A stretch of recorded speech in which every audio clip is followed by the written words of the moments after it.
Today we are with Marina Fischer from the University of Calgary, and I'm happy to introduce Marina. She's a curator of numismatics, and she's responsible for the money collection at the house in Nichols Galleries. And it's a library and cultural resource center. And wanted to welcome you today, Marina.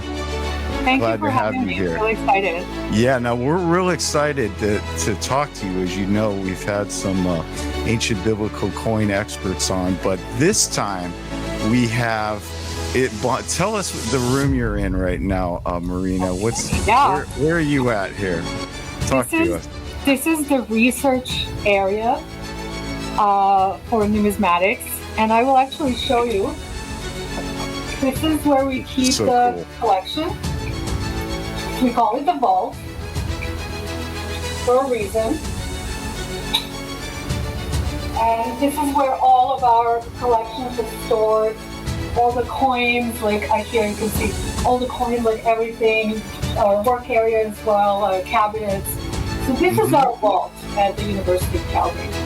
Now you have like 23,000 coins, and you said like 19,000 ancients in there. Is that right, yes. Marina? Yes, we have about 23,000 objects in total. About 18 or 19,000 are coins, mostly focused on ancient Greek, Roman, Celtic, Byzantine or Eastern Roman, early medieval, and then it goes all the way to the early modern period and modern period Canada. And we also have some big collections of not geld, pre-colonial currencies, and lots of many different things. They're really exciting. That is so cool. So you can just go out and take out whatever you want at any time. And like we were talking to David Hendon last time, and he was saying that he went to the British Museum, and you have to make an appointment. If you're lucky enough, they'll talk to you. And then they bring the trays in, and you can kind of examine them. But for you just have full access to anything. Yes. The mission at University of Calgary is access. We generally say access to everybody who is on campus or campus community. However, anybody who contacts me and has a good reason to come and research the collection or would like to see something, it's really not a problem. The key is really balancing access and security, which we've been doing for over a decade now, and it's been really amazing. But we particularly want people to be able to come and access the actual collection. They can come in, they can look through the trays, they can look through the drawers. We can just like browse books in the library. Because that is usually the best way to see something, to see the collection and to learn what's there. Okay, so I had some questions to ask you. My first one, before I forget. Okay, I hold in my hand right here the Shekel of Tyre. Now, as you know, this is one of our coolest favorite coins, known as the one that we agree on that Judas betrayed Jesus for 30 pieces of these. So my question to you, and I don't know if you saw, I sent you a link to a pawn shop or Pawn Stars where they Sorry, I did not. Yeah. Oh, okay. Well, it's kind of funny, but they have an episode where a guy walks into the Pawn Stars, the TV show, and he has one of these Shekels of Tyre. Check it out. I found a coin in an auction lot, and I thought it was really neat and may have a lot of significant historical value to it, especially for it to be 2,000 years old from biblical times. And I think they could give me a lot of cash for it. Well, I mean, basically what you have is a really cool coin that is collectible because it's, from Jerusalem. It's from the time of Christ. Supposedly, Judas received 30 pieces of silver to basically drop a dime on Jesus. And it was probably a coin like this. So there is a possibility this could be one of those coins. Is that correct?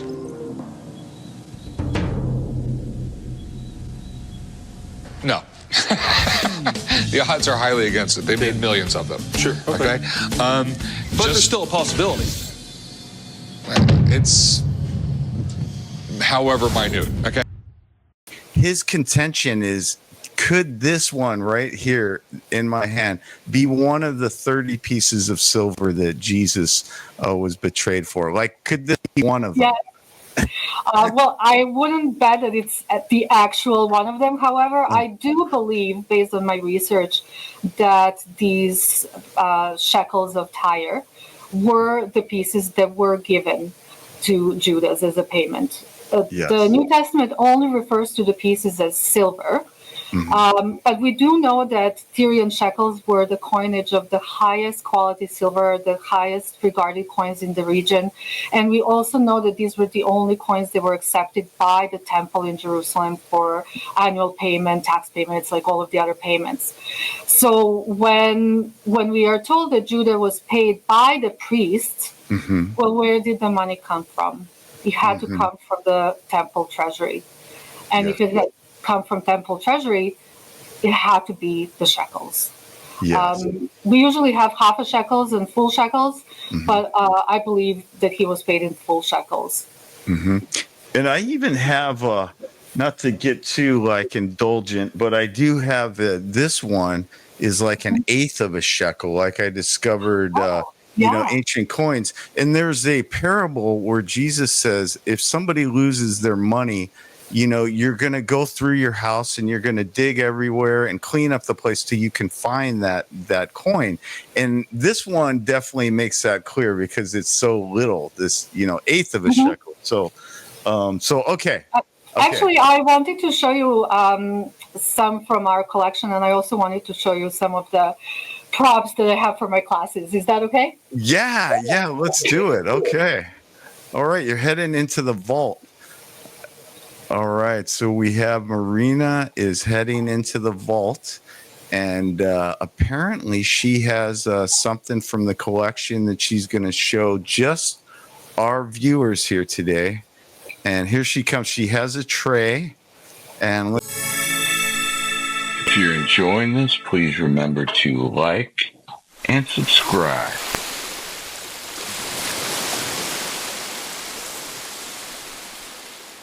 Let's see what she got there. What do you got, Marina?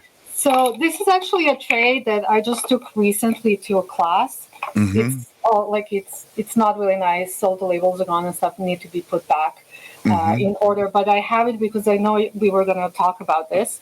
So it was going to be easy access. So here we go. So the shekel that you are talking about, we have 2 or 3 in our collection, and this is the one that we have.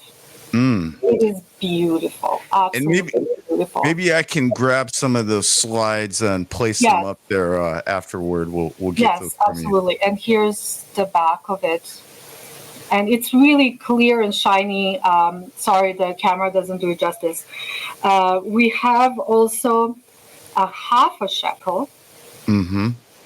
Now, this was the temple tax that they had to bring once a year, a half a shekel. And there's quite a few interesting stories in the New Testament about that. Yes. And also the dating, Marina, like I understand some people try to get like a special year on the shekel, like the crucifixion year. Tell us about the dating system. When you look at a shekel, how can you there's attribution. Can you tell us a little something about that? The shekels, the Tyrian shekels have dates of the founding of the city of the Tyre on the back in ancient Greek, and it counts how many years. So I do not remember exactly, but I think it was something about 120 years of the existence of these shekels, even though I believe they continued to circulate long afterwards because the silver of the shekel was really high. When it comes to dates that we want to connect with the New Testament, it can be a little bit hard because we are not 100% sure how to date, even when we start with the birth of Jesus.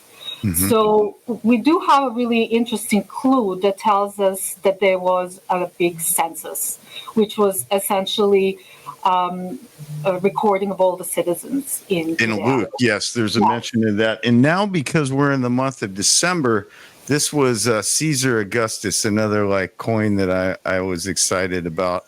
That is mentioned that they had to go to their hometown, and for Joseph, that was Bethlehem. So because of this guy, Caesar Augustus, they had that census you're referring to. Yes, And the census, I believe, is dated variously, but I think year 4, for year 4 Common Era, which then puts things a little bit into perspective, so we can then have a better idea of when some of the historic events that are referred to in the New Testament occurred. Now we have a bunch of slides. So Marina, are these slides some from the internet, or any of those from your local collection there? Yeah, some are from our collection and some are from online. Okay. Yeah, and then I'll show the folks. You have a bunch of videos on it's like library.u Calgary, and I'll put that in the description. They can go by and check out some of your videos that you posted, which I found were really cool, and they're exclusive like to your website. You don't find them on YouTube. So it's thank you. I put up a lot of my stuff on academia.edu page. I have a lot of recordings there, articles and other things. So just look up Marina Fischer at academia.edu. Yeah. So Marina, you started, help me understand, as like a art history major, correct? And you were at the University of Calgary, and you did some internships and landed your spot there, and you've been there many years. Is that about right? And you have excitement for history and art. Tell us I have about a very that. long history here at the university. I started my studies in 1996. And I just completely fell in love with the university and all of the knowledge that was available and collections and everything. And then the following year, I actually got a job in the library, and I worked as a student for 4 years.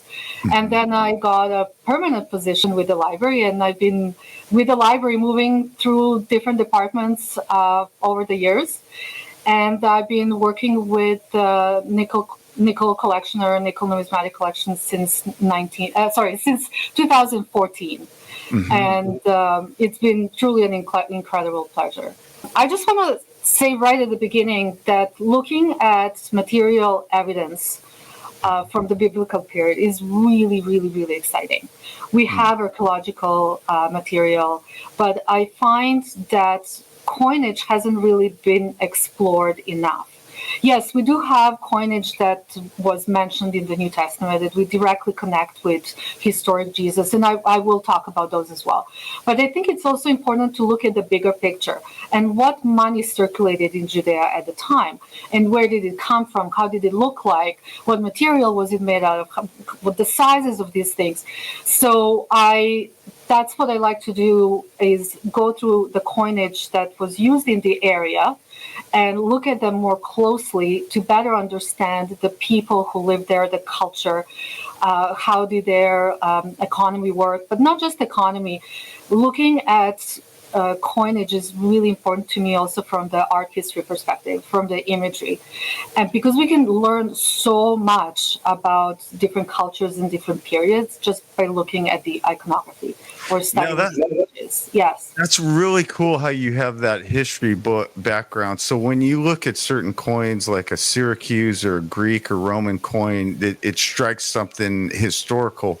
And my wife is a physician, and she's like what does she call herself? A face artist is what she calls herself. So she's always very focused on the jawline and the eyes, and so it's really neat that you have that special depth of history and art that you combine with your understanding. Yeah, it is really fun because I actually never came across any of these studies prior to me looking into some of these details. I'm sure that there must be something out there in the world. I just haven't been able to find it. And because of my background in art history, I could not look at the coinage from that perspective. And it was really interesting to look at the different techniques, the styles, the periods. How do they compare? Do we have realism? Do we have stylized imagery? Do we have abstract imagery on the coinage? What is actually going on? And if we understand that, we can understand a lot more the mind of the people that created it. Like, what was their worldview? What were they thinking? How did they see themselves? How did they see the world around them? And for me, really, that is the most intriguing question. And I actually teach a lot with numismatics and at the University of Calgary. We have quite a strong program of numismatics, and I go to between 80 to 100 classes and do hands-on sessions and lectures and so on per year. And then we have other practicums and other research projects that students can do. When we look at the history of ancient coins, I mean, in general, in this particular case, we are focusing on the Holy Land. We are focusing on the land of ancient Israel and Judea. It's really important to look at when did coins begin, when did the independent coinage begin in Judea, when did the foreign coinage arrive in Judea, what was used in Judea, for how long, where, and so on.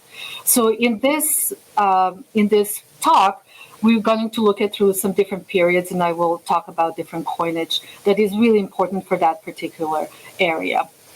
So kind of the setting of everything happened, what was going on, and as a result of that, it can tell you something about the environment, the culture, milieu.